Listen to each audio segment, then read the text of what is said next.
ये शौर्य गाथा देश में सदियों से घुले मिले कई जनजातियों में से प्रमुख भील जनजाति और उनके बीच स्वराज का बीज बोने वाले और उन्हें नई पहचान दिलाने वाले महानायक गोविंद गुरु की है।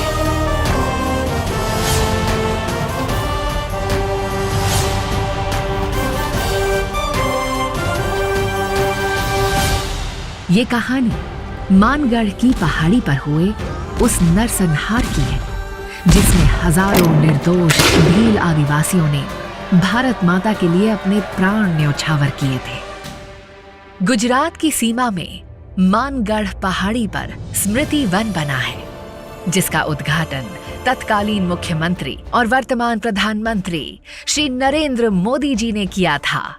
आज भूमि पर गोविंद गुरु ने प्रेरणा दी। निशस्त्र समाज सुधार तरीके काम कर रहा है भगतों समूह संप सभाना लोगो आ संप सभाना लोगो समाज सुधारવાનું કામ કરે, અંગ્રેજ સલ્તનત સામે પોતાનો અવાજ ઉઠાવે અને ગોવિંદ ગુરુથી અંગ્રેજ સલ્તનત ભોગડી। गोविंद गुरु का जन्म 20 दिसंबर 1858 को राजस्थान के डूंगरपुर के बंसिया गांव में हुआ था। उनके नेतृत्व में भीलों का भगत आंदोलन शुरू हुआ था। जब गोविंद गुरु केवल 20 वर्ष के थे उसी समय उन्होंने स्वामी दयानंद सरस्वती के आदर्शों से प्रेरणा ली और 1883 में संप सभा की स्थापना की और इसका आयोजन और प्रसार करना शुरू किया। संप सभा का उद्देश्य भीलों को अंग्रेजों से निडर होकर लड़ने के लिए जागृत करना, गांव-गांव में शिक्षा के लिए पाठशाला का निर्माण करना, बच्चों में संस्कृति की समझ को प्रोत्साहित करना, बड़ों को सनातन धर्म के अनुसरण की प्रेरणा देना, सिर्फ स्वदेशी वस्तु के उपयोग पर जोर देना और शराब और मांस के सेवन को बंद करना था।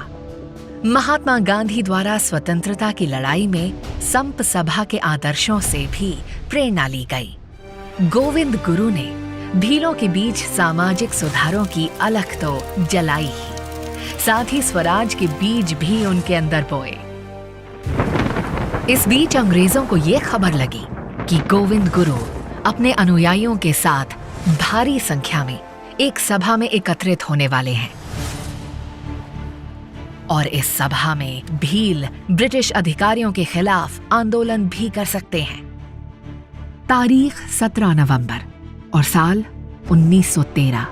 उस दिन मार्गशीर्ष पूर्णिमा थी। मानगढ़ पहाड़ी पर वार्षिक मेला आयोजित किया जाना था।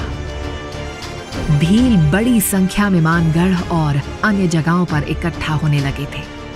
उस बढ़ती भीड़ ने ब्रिटिश हुकूमत की रातों की नींद उड़ा दी। पुलिस ने कर्नल शटर के नेतृत्व में निर्दोष भीलों को घेर कर उन पर गोलियों की बारिश शुरू कर दी। ये भयावह त्रासदी 2 घंटे तक चली और 1500 से अधिक भीलों के लहू से ये पहाड़ी रंग गई। गोविंद गुरु को गिरफ्तार कर लिया गया।